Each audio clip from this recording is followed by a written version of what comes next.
శ్రీలక్ష్మీ వల్లభారంభాం విఖనో మునిమధ్యమాం అస్మదాచార్య పర్యంతాం వందే గురు పరంపరాం. ఓం శ్రీ లక్ష్మీ హైగ్రీవాయ నమః. ఓం శ్రీ విఖనస గురవే నమః.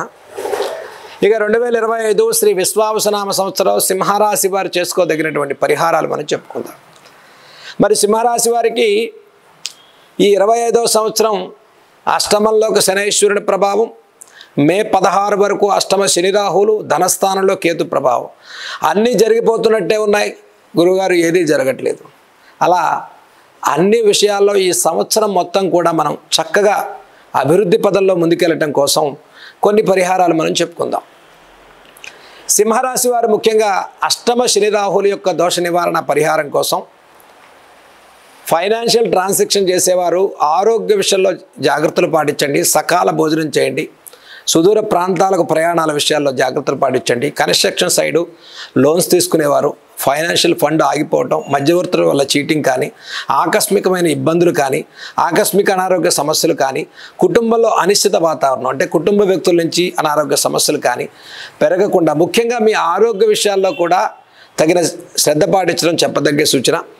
అష్టమ శని రాహుల యొక్క దోష నివారణ కోసం ఇబ్బందిని బట్టి అసలు మనకి ఎటువంటి ఇబ్బంది లేకుండా ముఖ్యంగా ప్రతి శనివారం కూడా తెల్లవారుజామున నిద్ర లేవటం, అవకాశం ఉన్నవారు నవగ్రహ ప్రదక్షిణాలు చేయండి. అవకాశం లేనివారు నవగ్రహ స్తోత్రాన్ని చదువుకోండి. దీంతోపాటు ఖచ్చితంగా ఆంజనేయ స్వామి వారి యొక్క హనుమాన్ చాలీసా మాత్రం 11 సార్లు పారాయణ చేయండి. ప్రతి శనివారం ఆంజనేయ స్వామి వారి ఆరాధన, నవగ్రహ దర్శనం. సమస్య ఎక్కువగా ఉండేటువంటి వారు శనివారం ఆదివారం కూడా హనుమాన్ చాలీసా చదువుకోండి. రాహుకాలంలో మాత్రం ఒక నిమ్మ డొప్పలో దీపం పెట్టండి. ఎలా పెట్టాలి అంటే ఒక నిమ్మకాయ కట్ చేసి వెనక్కి తిప్పి దాంట్లో నువ్వుల నూనె వేసి ఒక దీపాన్ని వెలిగించండి. ఈ దీపం ఎక్కడ పెట్టాలి? ఇంట్లో పెట్టొచ్చా, గుడిలో పెట్టాలా? గుడిలోనే పెట్టండి. ఇంటికన్నా గుడి పవిత్రం కాబట్టి ఆ ధ్వజస్తంభం దగ్గర కానీ, నవగ్రహాల దగ్గర కానీ, శివాలయంలో కానీ, మీ దగ్గరలో విష్ణువాలయంలో కానీ ధ్వజస్తంభం దగ్గర రాహుకాలంలో దీపం పెట్టండి. ఎప్పుడు? ఆదివారం రోజు సాయంత్రం 4:30 నుంచి 6:15 లోపు రాహుకాల సమయంలో మీరు ఒక నిమ్మడొప్పలో దీపం వెలిగించండి. చక్కగా ప్రయాణాల విషయాల్లో రాహుకాలాన్ని చూసుకుని ప్రయాణం చేయండి. ఆరోగ్య విషయాల్లో శ్రద్ధ పాటించండి. శనైశ్వరుడికి మాత్రం ప్రతి శనివారం నవగ్రహ స్తోత్రాలు చదువుకోండి. హనుమాన్ చాలీసా చక్కగా శనివారం, మంగళవారం రోజు ఆంజనేయ స్వామి వారి యొక్క ఆరాధన, తమలపాకులతో అర్చన చేయటం, ఆంజనేయ స్వామి ఆరాధన చేసుకోవటం, శనివారం రోజు నవగ్రహ ప్రదక్షిణాలను కూడా చేసుకోవటం మీకు ఈ సంవత్సరం మొత్తం విశేష ఫలితాలు కలుగుతాయి.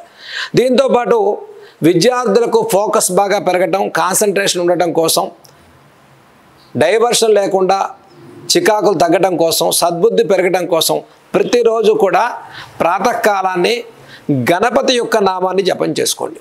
ఓం గం గణపతయే నమః, ఓం గణపతయే నమః, ఓం శ్రీ గణపతయే నమః. ఏ మంత్రాన్నైనా మీరు గణపతి మంత్రాన్ని జపం చేసుకోవటం ఎంతో విద్యాబుద్ధులు, సద్బుద్ధి, పాజిటివ్ మైండ్ సెట్ బాగా ఇంప్లిమెంటేషన్ అవుతుంది. ప్రతిరోజు గణపతి నామాన్ని మీరు జపం చేసుకోవటం వల్ల ఈ సంవత్సరం మొత్తం విశేష ఫలితాలు కలుగుతాయి. సింహరాశి వారు మరీ ఫైనాన్షియల్ ఇబ్బందులు, కుటుంబ సమస్యలు, కోర్టు సమస్యలు ఎక్కువ ఇబ్బందులు ఎదుర్కోకుండా ఈ సంవత్సరం మొత్తంలో ఒక్కసారైనా మన్యు పాశుపతం అనే హోమాన్ని సింహరాశి వారు చేసుకోవటం వల్ల ఎటువంటి ఆపదల నుంచి అయినా తొలగిపోయి విశేషమైన లాభాలు పొందేటువంటి పరిహారంగా మనం సింహరాశి వారికి 2025 చెప్పుకునేటువంటి పరిహారాల్లో విశేష పరిహారంగా ఇది మనం చెప్పుకోవచ్చు.